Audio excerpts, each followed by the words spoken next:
Criminal code इस किस्म के कवानीन तमाम अहल मुल्क के लिए यकसा है।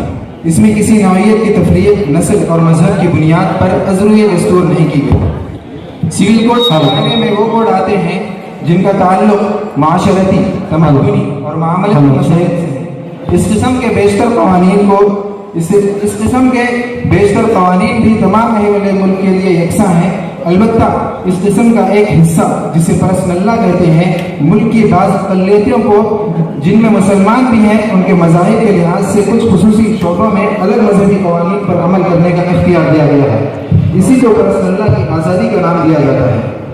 इसी के तहत मुसलमानों को यह इख्तियार दिया गया है कि निकाह, तलाक, ईला, ज़िहार, लिआन, खुला, क़स्म निकाह, इज्जत, नफ़क़ा, वरासत, वसीयत, हिबा, विलायत, रज़ाअत, हज़ानत और वक्फ से मुताल्लिक़ मुक़द्दमात अगर सरकारी अदालत में दायर किए जाएँ और दोनों फरीक मुसलमान हो तो सरकारी अदालत इस्लामी शरीयत के मुताबिक ही मज़कूरा मामलात में फैसला करेंगे। इन्हीं कवानीन के मजमूए को मुस्लिम परसनल्ला कहलाता है। सन 1937 से पहले एक वाक़या पेश आया कि एक लड़की ने अपने बाप की मीरास के लिए अदालत में मुकदमा दायर किया कि मेरे भाई ने मुझे बाप की मीरास से महरूम कर दिया, जबकि इस्लाम में बहन को भाई का निस्फ हिस्सा मिलता है। इस पर भाई ने अदालत में बयान दिया कि हम नस्ली तौर पर फलां हिंदू कौम से हैं जिसमें लड़कियों को बाप की मीरास से हिस्सा नहीं मिलता। यही रिवाज हमारे खानदानों में चला आ रहा है और बरतानवी कानून में ये रिवाज को बड़ी अहमियत हासिल थी, इसलिए लड़के के हक में फैसला कर दिया गया। ये फैसला इस्लामी नुक्ते नज़र से औरतों के साथ जुल्म और शरीयत इस्लामी में मुदाखलत और बेजा तरमीम थी। तो लीजिए पेश है आपके सामने मुकालमा।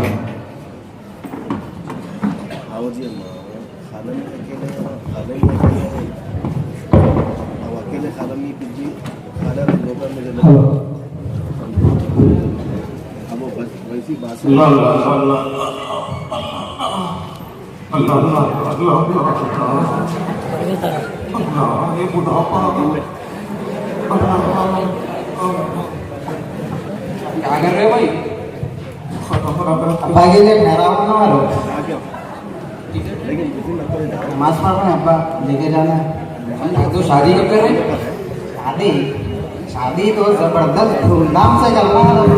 तो अब्बा जाने का है, अब्बा जाने के देखो कैसा करना है। वालिद साहब संभाल के रख लो, आखिरी उम्र है, हिम्मत करके जन्नत पालो इंशाल्लाह। भाई जरा सामने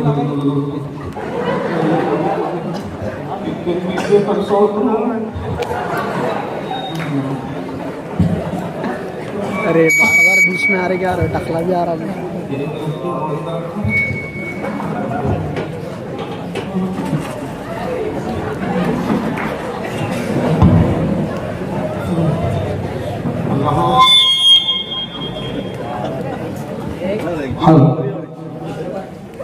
नमाज पढ़ ले तो बुढ़ापे की नमाज कबूल होती है।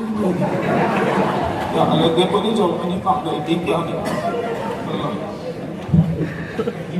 अरे भाई क्यों डंडे को रोको,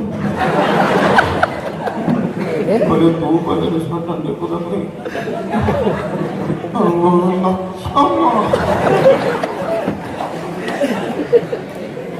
मर गई। नमाज पढ़ेंगे तो रहता अल्लाह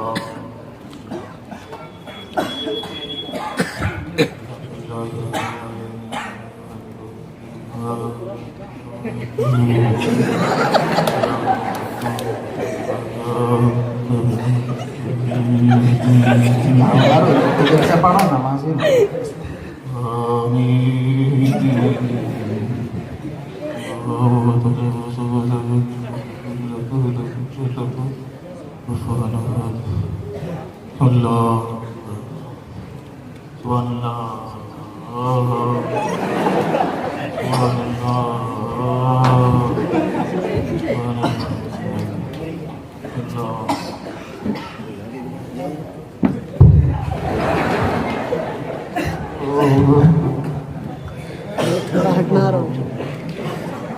Assalamualaikum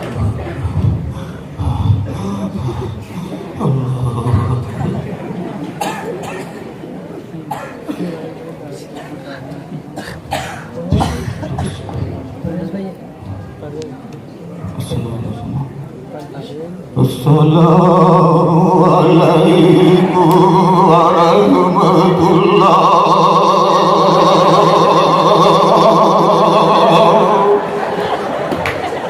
Assalamualaikum warahmatullah.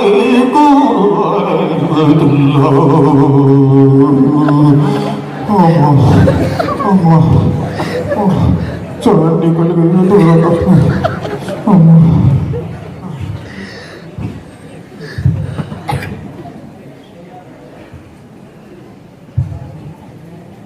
खुदने का मसला है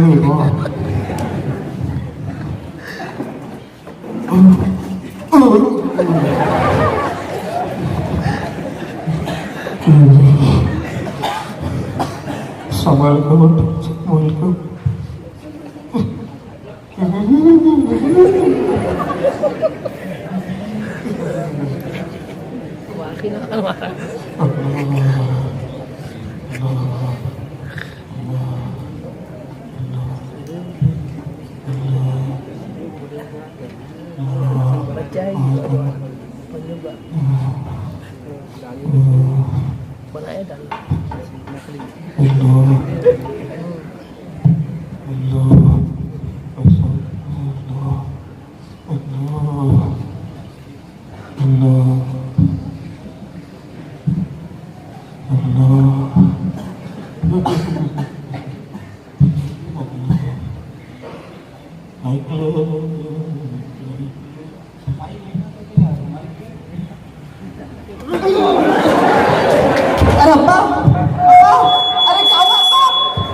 चलो जी जल्दी।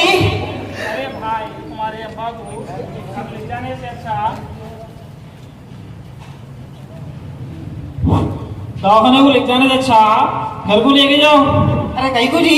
अच्छा आप हिम्मत से काम लेना पड़ता बेटा। कहीं को क्या हुआ? आपके अब्बा इस दुनिया में नहीं रहे अब। नहीं अब्बा चले गए। अब्बा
आड़ा चढ़ावर ना जी अल्हम्दुलिल्लाह ला इलाहा इल्लल्लाह अल्लाहु अकबर अल्हम्दुलिल्लाह ला इलाहा इल्लल्लाह अल्लाहु अकबर अल्हम्दुलिल्लाह ला इलाहा इल्लल्लाह अल्लाहु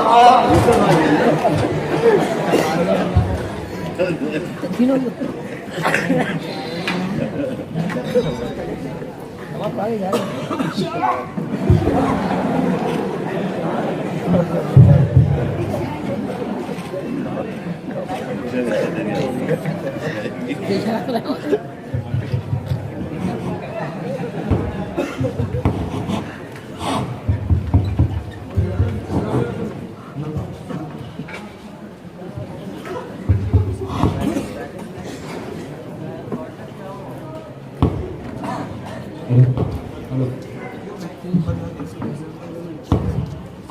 रहा अब आ गया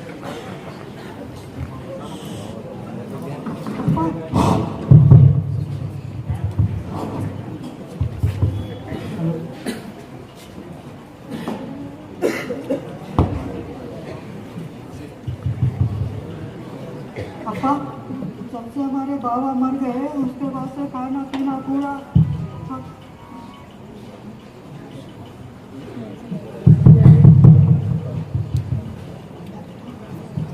पापा, जब से हमारे बाबा का इंतकाल हो गया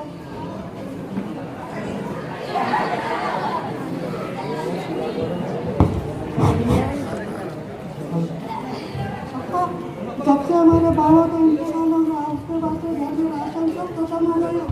हमारे बाबा को भी रहता था। पापा, जब से हमारे बाबा का इंतकाल हो गया उसके बाद से घर में राशन खत्म, पैसे खत्म, सब खत्म हो गए।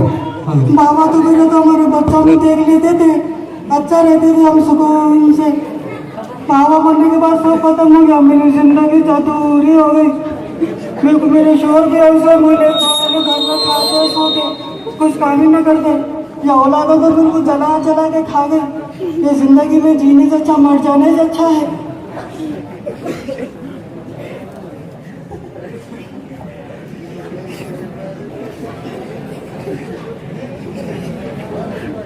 अस्सलाम वालेकुम भैया।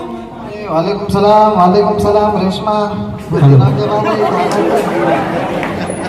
कैसे भैया? अल्हम्दुलिल्लाह। बाबा मरने के बाद क्या बात है? अरे रो रही गई को तुम? रो रही गई को जी?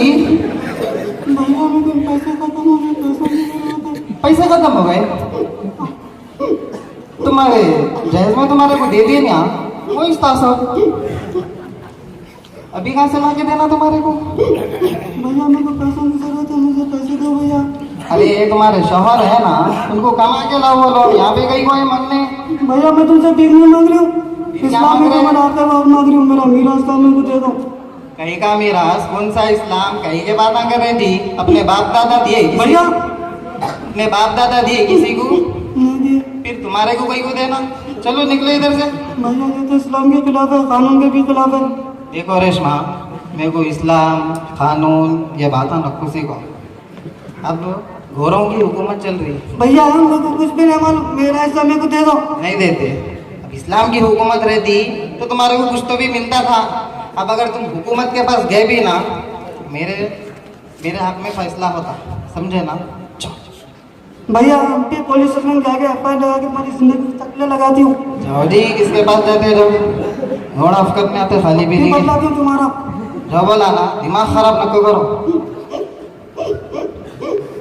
जल्दी बोलिए। पुलिस मोहसिन साहब एक काम करें। वकील साहब आवाज ही कौन है? रो रहे हो? वकील साहब मेरा नाम रेशमा फातिमा है। क्या हुआ? रो रहे हो? मेरे भाई के पास मीरास मांगने गए तो मेरा भाई मेरे को मीरास से महरूम कर दिया। हालांकि इस्लाम में भाई को निस्फ हिस्सा मिलता। वकील साहब अच्छा चलो अपन एफआईआर दर्ज करेंगे। चलो पुलिस में जाके एफआईआर दर्ज करेंगे। चलो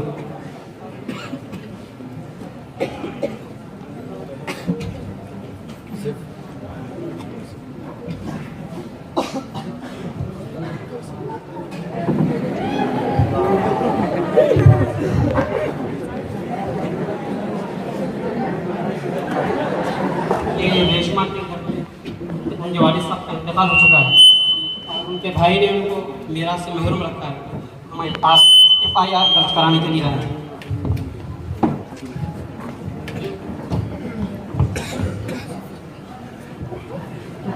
अंदर पड़ो, अंदर जाओ।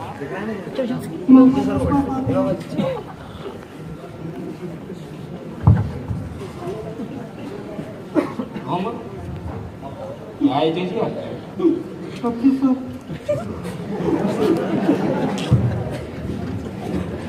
क्या? उस्मानगंज। क्या केस है आपका? मेरा भाई है अबरतीन। हमारे बाबा मरने के बाद पूरा मेरे बाबा का जितना भी छोड़ के गए थे घर का पूरा हड़प ले रहा। मैं जाके मनी तो कुछ भी नहीं देती बोला।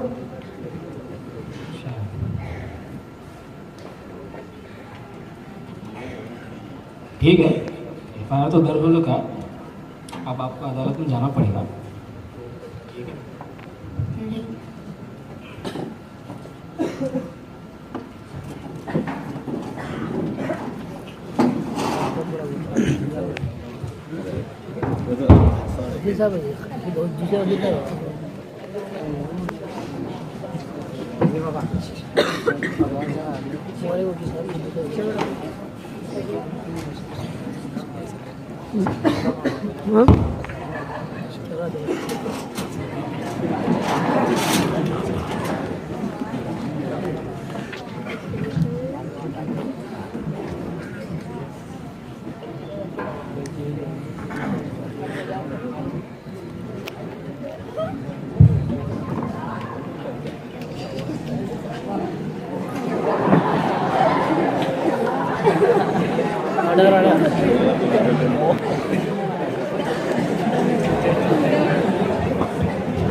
बच्चे अड्डा जी अदब बामुलाहिजा होशियार निगाह रूबरू जस्सा तशरीफ ला रहे हैं।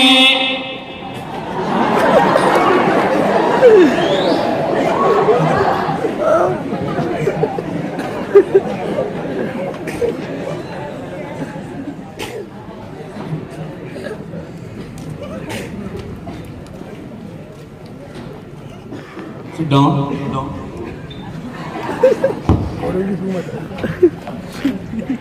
Okay, permission granted. अदालत की कार्रवाई शुरू की जाए। अदालत की कार्रवाई शुरू करने से पहले मैं चाहता हूं कि मुलजिम को कठेरे में बुलाया जाए। Permission granted. इजाज़त दी जाती है।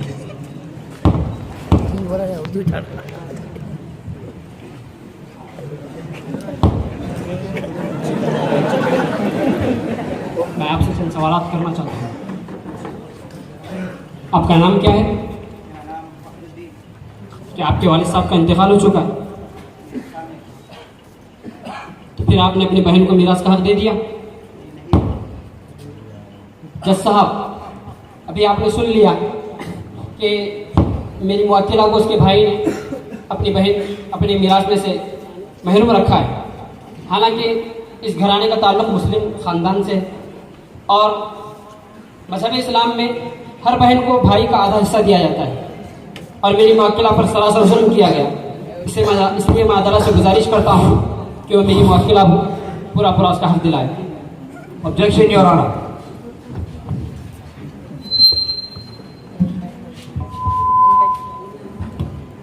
Permission granted.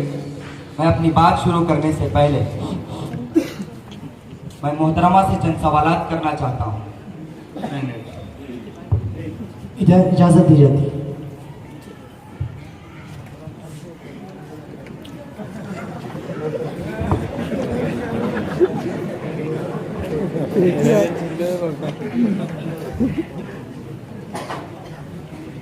मोहतरमा बतलाइए आपका नाम क्या है?